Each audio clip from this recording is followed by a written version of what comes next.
So the question that I was asked is, what does the One Ring represent in The Lord of the Rings? So normally when I make these videos, they're related to the spiritual path, the path of liberation. So this one might not sound like it's about the spiritual path, but it actually is. It's actually very strongly related to spirituality, and Tolkien himself admitted that, as we'll see later in this video. So in this video we won't just be looking at what the One Ring represented in Lord of the Rings, but also what some of the main characters represented. What I believe Lord of the Rings is an allegory for. So first of all, major spoiler alert, I'm going to be talking about the ending of the book and the ending of the 3 films. The book was composed of 3 books and the films followed that pattern. So essentially I'll be talking about the ending of the 3rd book and the 3rd film, which is The Return of the King. So if you haven't watched the movies or read the book and you don't want to know what happens in the end, then you'll need to stop the video now. So if you're still with me, then presumably you have watched the films or read the book or both. Or you haven't done any of those things, but you just don't mind and want to know what it's all about anyway. And who knows, it might even inspire you to read it. So on face value, if we read the book or watch the films, the One Ring is presented as a ring of power, a ring that is fundamentally evil. It was created, so has not existed forever, and was created as a trick to enslave the minds of all the people of Middle-earth, which is where the fantasy novel is set. It controls all the other rings of power, and actually contains the essence of Sauron, the most evil being in the land. So that's how it's presented in the books and the films, a fundamentally evil object that can never be used successfully for good purposes. It can only be destroyed, so that's the only chance that the people of Middle-earth have to save themselves from tyranny. It's also a ring of invisibility. It makes its wearer invisible, or at least usually it makes its wearer invisible. So that's something else that we'll need to look at, the 2 times that didn't work, and what that means. So before going into any more detail on what this object is, it's good to think about The Lord of the Rings in terms of it being a hero story. One of the interesting things about the book is that it's kind of a failed hero story. If it was a true hero story, then Frodo would have taken the ring, he would have crossed Mordor, he would have scaled the side of Mount Doom, he would have cast the ring into the fire of the volcano and destroyed it, and then he would have come back home, safe and sound, and been the hero of the day. But that's not actually what happens. He does manage to cross Mordor, but when he tries to climb the side of Mount Doom, he can't do it. He gives up in exhaustion. And it's actually Sam who has to carry him up the mountain. Even then he gets to the edge of the volcano, and all he has to do is throw the ring into the fire, and he can't do that either. He can't let go of it. He decides to keep it for himself. And it's actually Gollum that attacks him, bites the ring off his finger, takes it for himself, puts it on, vanishes, trips over, falls into the fire and is destroyed in the fire at the same time as the ring is destroyed. So actually the ring is destroyed by accident, not by any great act of heroism or personal willpower. Even then, Sam and Frodo can't get off the mountain after the ring is destroyed. They come a little way down the side of the mountain and then give up in exhaustion, simply lying there as fireballs land all around them. It's actually the eagles that come and pick them up and carry them away. So most of the things that a hero would have done, Frodo actually doesn't do. But he gets enough help from various people for the whole thing to work anyway. So it's a very interesting ending that's more about being supported and helped and about luck and grace than it is about heroism. So to try and understand all of this, to understand what's really going on, we could start by looking at the One Ring itself. I would say that the ring represents various forces of the mind. Power, obviously, but also attachment, clinging and possessiveness. The people who are carrying the ring become obsessed by it. They can't stop thinking about it. But it also makes them afraid, fearful. They often want to get rid of it. So there is aversion there, but they can't give it away or let go of it. So the ring represents these forces of the mind: greed, power, clinging, attachment, fear, aversion, and so on. Basically everything that keeps people in the realm of suffering. And this is the thing that has to be destroyed in order to end this suffering, not just for the ring bearer, but for the whole of Middle-earth. So then Frodo, I would say, represents the spiritual seeker with a pure heart. Remember that it's only Frodo that can actually carry the ring. Even Gandalf can't carry the ring. Even the Lady of Lothlorien, Galadriel, can't carry the ring. It's offered to her at one point by Frodo and she rejects it, saying that it would corrupt her. In fact, the only person in the whole book that is completely unaffected by the ring is Tom Bombadil, who was unfortunately cut out of the movies. So even though Frodo has a pure heart, even he is affected by the ring. But he's pure enough that he can get it to the edge of the mountain before it takes hold of him. So Sam represents spiritual companionship. Sam travels with Frodo the whole way, right from the beginning of their quest in the Shire, right across Middle-earth, and right to Mount Doom, and helps him every step of the way. He represents pure spiritual companionship.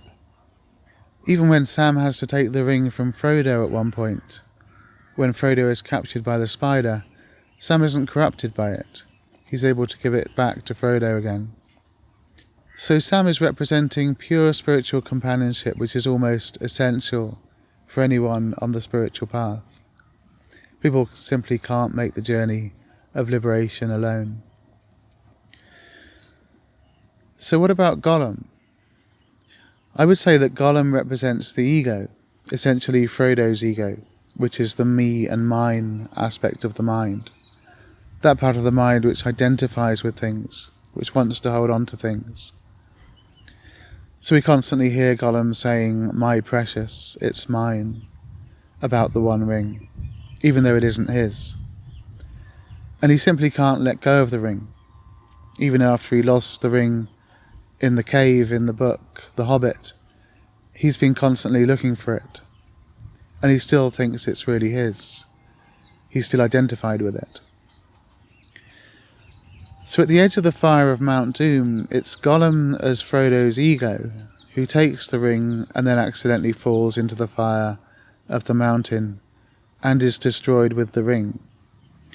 So the ego falls away literally at the same time as the ring is destroyed, at the same time as all the lower aspects of the mind: power, greed, fear, attachment, aversion, clinging, and sorrow. And all the dark forces of Mordor, the orcs, goblins, and so on, represent the same things that the ring represents. They're simply outward manifestations of the forces of the ring. So when the ring is destroyed, they also disappear. Literally, the ground opens up and swallows them. Some of them do survive, but they gradually wither away over time. Then I would say that the eagles represent grace.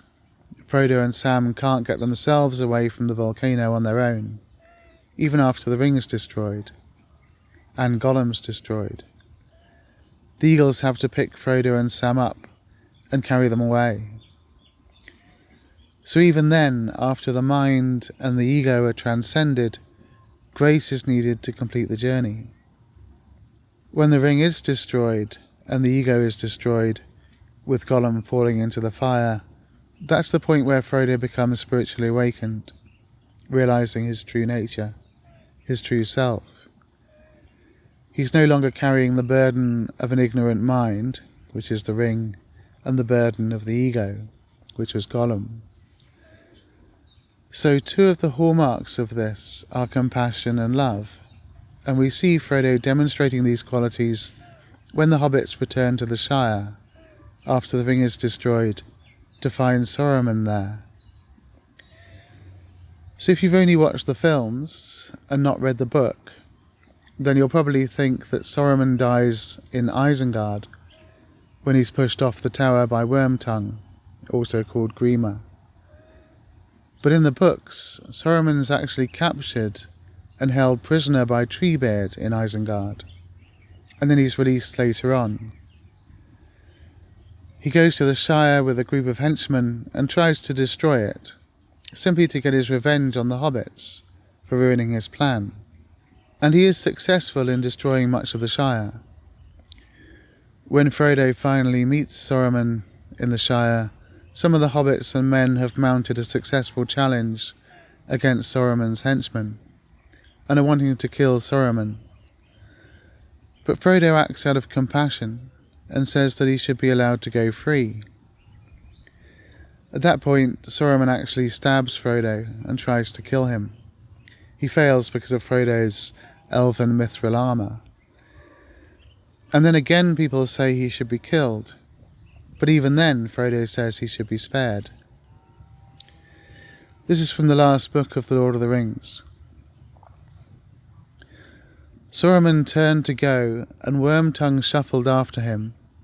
But even as Saruman passed close to Frodo, a knife flashed in his hand, and he stabbed swiftly. The blade turned on the hidden mailcoat and snapped. A dozen hobbits, led by Sam, leapt forward with a cry, and flung the villain to the ground. Sam drew his sword. "No, Sam," said Frodo, "do not kill him even now, for he has not hurt me, and in any case, I do not wish him to be slain in this evil mood. He was great once, of a noble kind that we should not dare raise our hands against. He is fallen, and his cure is beyond us, but I would still spare him, in the hope that he may find it." Saruman rose to his feet and stared at Frodo. There was a strange look in his eyes of mingled wonder and respect and hatred. "You have grown, halfling," he said. "Yes, you have grown very much." So we can see how love and compassion have become Frodo's essential nature, in line with the turn the other cheek teachings of Jesus. Frodo also asked for Gollum's life to be spared, as they were crossing Mordor. So you could say that he's always had this quality about him. In case you're wondering what happened to Saruman in the end, he was still killed by Wormtongue, and then Wormtongue was killed moments later, but not at the wish of Frodo. Frodo wanted peace and forgiveness above all. Even though Frodo is free from the ring and free from Gollum after he leaves Mount Doom, he still has processes of pain that have to be worked through. You could say negative karmas caused by past actions that need to work themselves out. And then he's not finally free of suffering until he leaves the Shire and Middle-earth and gets on the boat to go to Valinor, the Undying Kingdom. Mortals cannot enter Valinor, which means he becomes an immortal, like the elves. One more thing that I should mention on this subject is the character of Tom Bombadil. Tom Bombadil was also cut out of the movies, so you might not have heard of him. This is a character that the hobbits come across when they're in the Old Forest, just after leaving the Shire. Tom Bombadil is beyond the power of the ring. He's not affected by it, not troubled by it, and in fact not troubled or affected by anything. He can play with the ring and treat it like a trinket. He throws it up into the air and makes it disappear, and then reappear again. He even puts it on his finger at one point, and he does not disappear. So it does not affect him.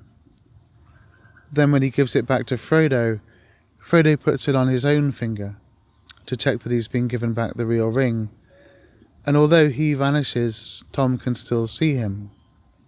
So Tom Bombadil is basically beyond the power of the ring, beyond the mind and beyond suffering. Tom is described as being ancient and seems to be unaffected by time. At the Council of Elrond in Rivendell, when they're discussing the matter of what to do about the ring, in the book, people suggest giving it to Tom Bombadil, as he would be unaffected by it. But then others present at the council say that Tom is so far removed from the troubles of the world that he would likely just forget about it. They also say that even though he would be unaffected by the ring, he also can't change it. I want to read out a section from the book that is not in the film, where the Council of Elrond are discussing Tom. "Could we not still send messages to him and obtain his help?" asked Erestor.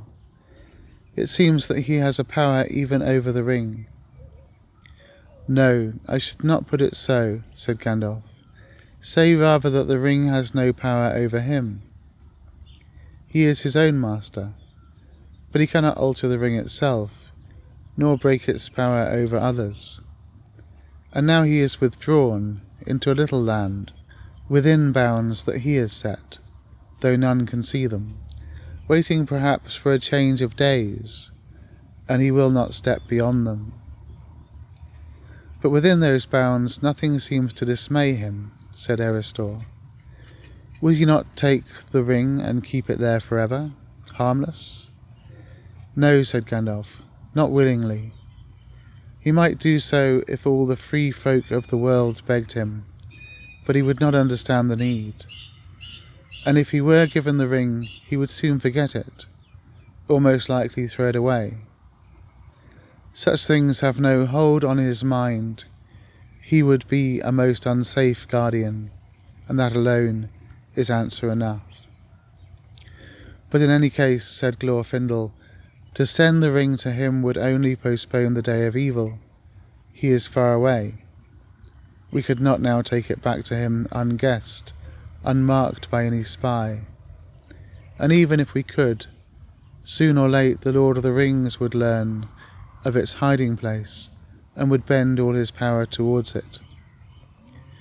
Could that power be defied by Bombadil alone?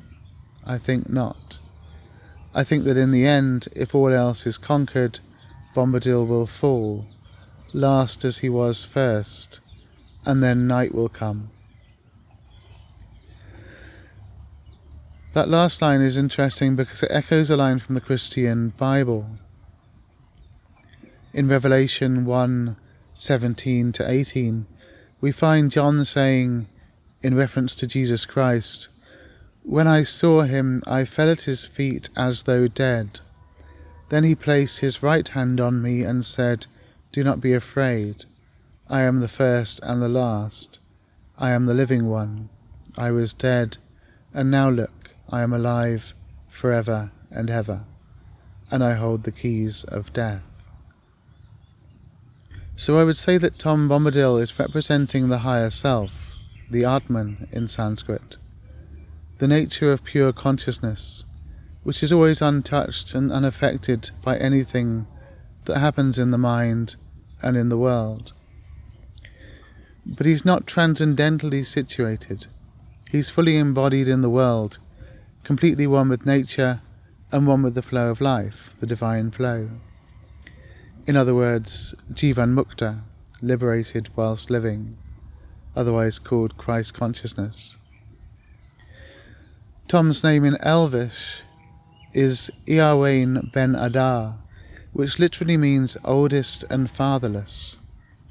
Iarwain literally means old young, in other words, timeless. So by meeting Tom so early on in his quest, you could say that Frodo is getting a glimpse of his own true nature, of his own higher self, beyond all suffering. But then he has to go back into the troubles and tribulations of the unenlightened mind until he reaches the fire at Mount Doom and the ring is destroyed. This aspect of the Lord of the Rings as a spiritual allegory is something that Tolkien himself mentioned at one point. He wrote, "The Lord of the Rings is, of course, a fundamentally religious and Catholic work, unconsciously so at first, but consciously in the revision." That's from the letters of J.R.R. Tolkien, number 142. He also wrote, "And one finds, even in imperfect human literature, but the better and more consistent an allegory is, the more easily it can be read just as a story. And the better and more closely woven a story is, the more easily those so reminded find an allegory in it." That's from the letters of J.R.R. Tolkien, number 109. So Tolkien was well aware of the way that the Lord of the Rings acted as religious or spiritual allegory, with its concepts of the divine, separation from the divine, which is sin in the Christian tradition, and ultimately salvation and the transcendence of death. And we see Frodo going off to the Undying Lands at both the end of the book and the films.